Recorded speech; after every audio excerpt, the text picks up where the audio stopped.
Okay, so can all current college students stand up? Anyone in the audience in college? Oh, okay, over there. Can we take a moment to appreciate our college students for attending this event, taking the time out of their weekend to invest in their future? Okay, now let's watch a video about our next keynote speaker, Ms. Sangeetha Ragavan.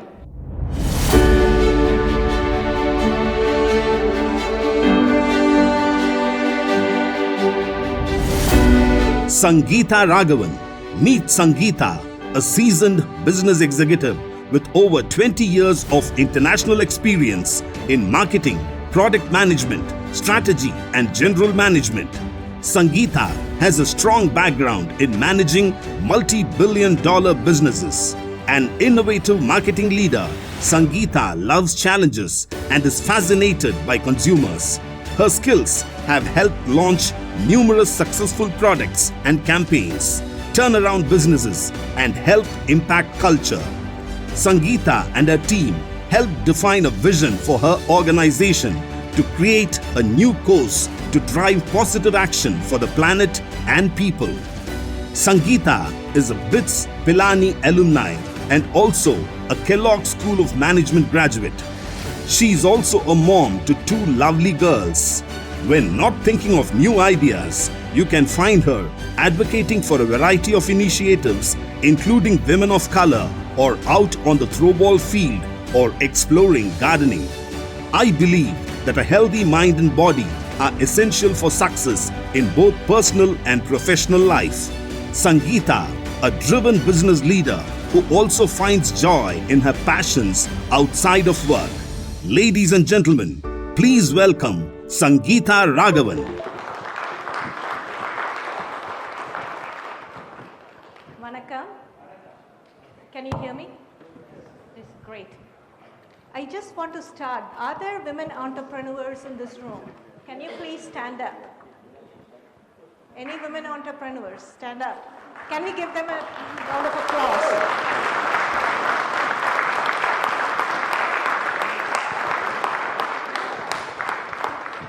There's a statistics that says less than 2% of women entrepreneurs gets venture. There's a statistics that says less than 2% of women entrepreneurs get the venture capital funding they need.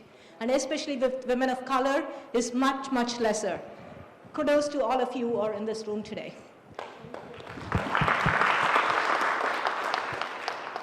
And I'm super excited to be here to share some insights on power of branding.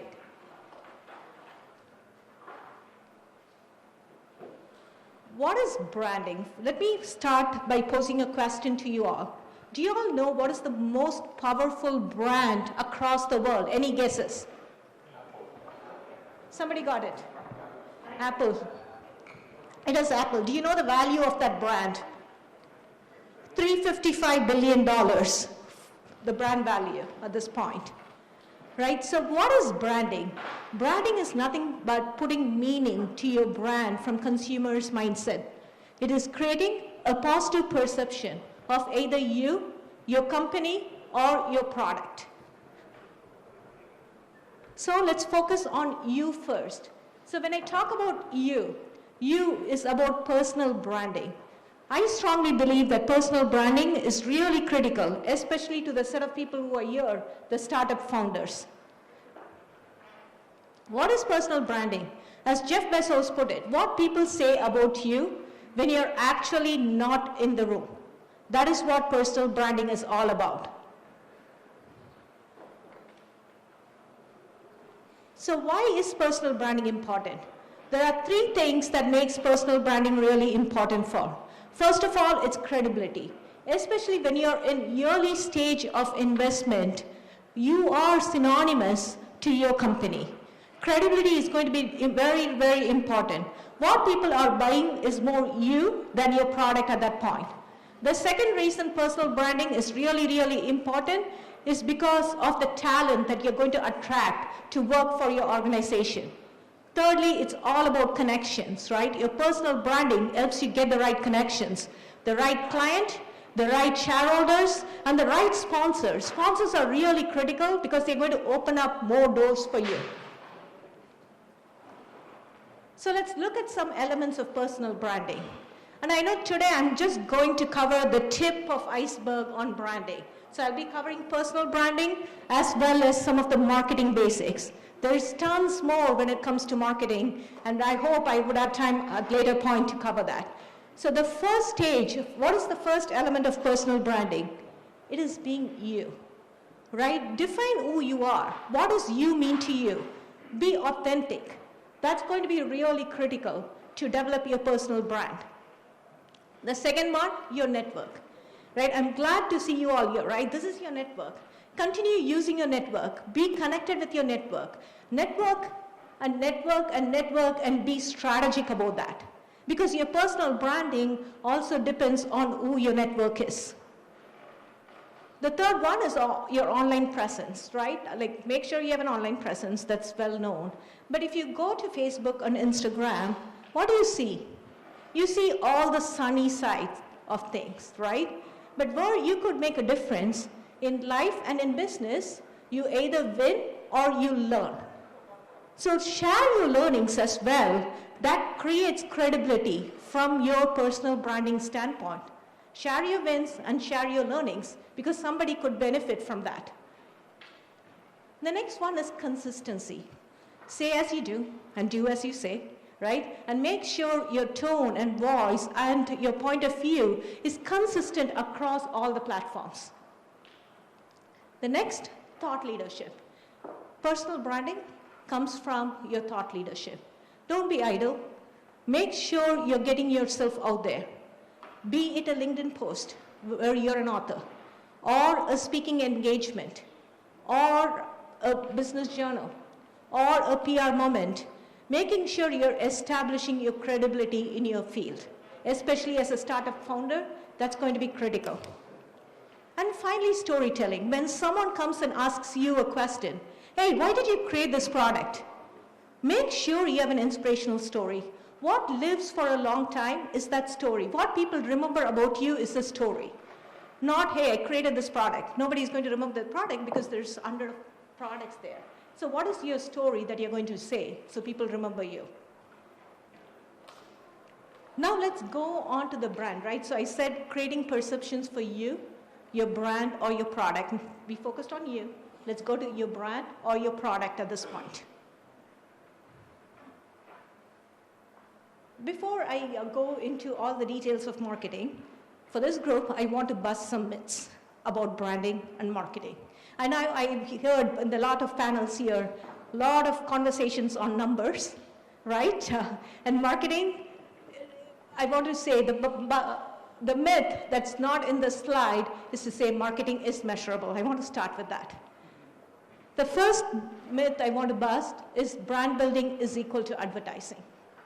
Right, so when I ask you about brands, we talked about Apple a few minutes ago. You have P&G. You have, say, if you're in a mood for a beer, Bud Light comes to your mind, right? And the second thing that comes to your mind is, hey, these brands invest a lot of dollars. I want to clear the myth that branding is not just advertising. Advertising is just one element of your branding, right? So as a startup founder, what I would really encourage you is to start thinking about your brand from day zero. What does your brand mean? What does this brand stand for? What is the value you're bringing to the table? What is the value of the founder, and how does that connect with the brand? And thinking through all this is going to be critical in very early stages. The next one, brand building is only for B2C and not B2B. Right? This is a common myth again we hear.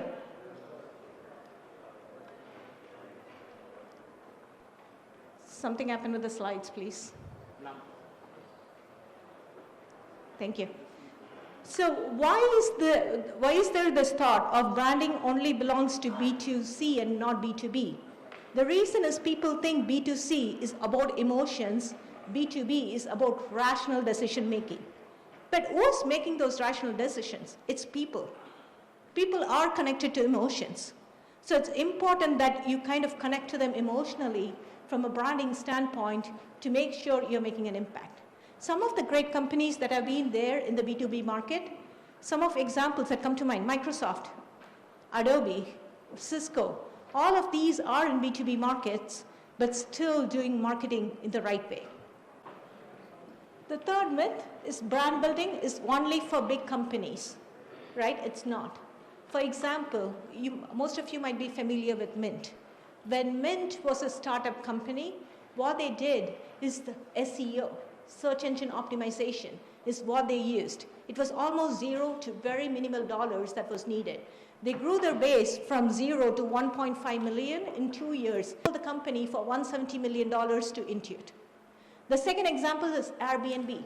We all know Airbnb right now is a big giant, but when it was started in the garage of 2 people, right? They started giving their rooms out. They went door to door, knocking to make people sign up. They used referral marketing. So there are a lot of other ways to go about doing marketing of your product other than big investments that are needed.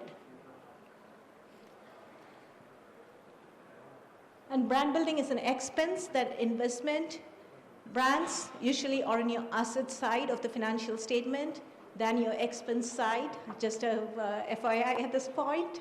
And to make sure you are differentiated from competition, you need a strong brand.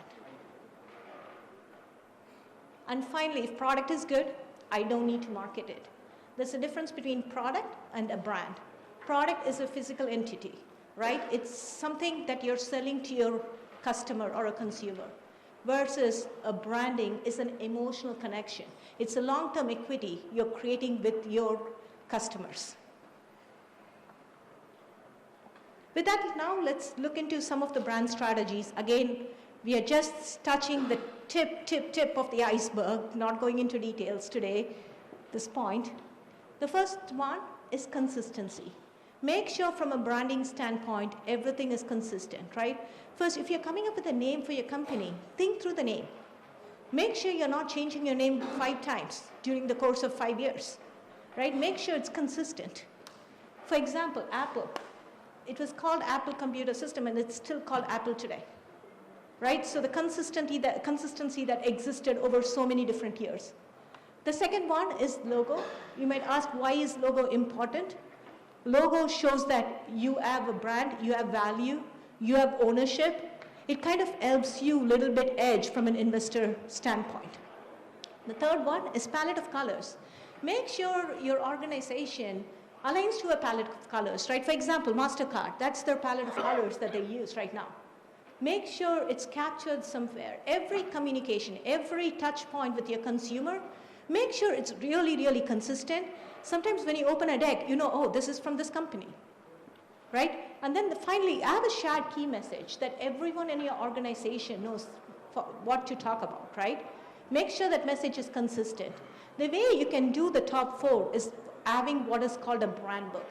Make sure you have a brand book for your company and publish it, Google Drive or whatever you use at this point, to make sure every employee has access to it, so there's a consistency of message that gets out of your organization. Next is one-line pitch or purpose. So, for example, right, first Disney. If I ask Disney, what do you do? They don't tell me, I sell rights. Is that what they tell you? No. What they tell you is, I'm creating happiness through magical expressions, right? Make sure you have a strong purpose or pitch for your brands. It's more than the product that you're selling. It is what is the purpose or value that you're adding from a consumer standpoint. Next one, Apple. Do they say, I sell watch, I sell phone? No, it's creating products that enrich people's daily life. That is their purpose. Third one, Nike. Do they sell shoes? No, to bring inspiration and innovation to every athlete in the world. Next is Facebook. It's about connections, communication, build a community and bring people all over the world closer together. We all know Starbucks sell coffee, but whatever you see on the screen is how they talk about their purpose.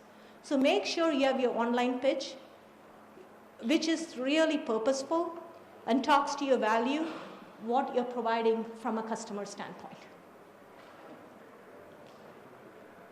And again, choose the right social media platform, right? Know your audience, what are your goals, how can you reach them? There's different social media platforms for different purposes. For example, Facebook, it's all about relationships. How do you use Facebook? It's more for building your brand loyalty at this point. And most of the younger audiences, especially Gen Z, the platforms they use are more YouTube, Instagram, and TikTok. Again, know your audience, right? And make sure you're reaching to the right platform with your audiences. The second one, Instagram, is about relations and connections. So it could be used for lead generation. LinkedIn is all about networking. If you have to reach your investor community, that's a great platform to use. I'm not going to drain every platform, but there's a purpose for every platform. Make sure you know your platform and you're using your platforms wisely at this point. And again, make sure your message is consistent across every platform that they use. And finally, this is an example. How many of you have seen ClearMe? Anytime you walk past the airport, right?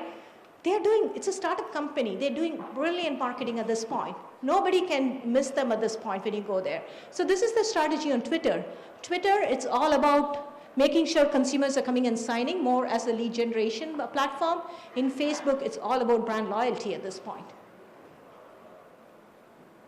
And again, if you have to take two things from all the conversations I've had so far, it is you are your own brand. Remember that. Every touch point that you have with anyone, you're creating your own brand at that point. Secondly, if people believe they share values with the company, they stay loyal to your brand.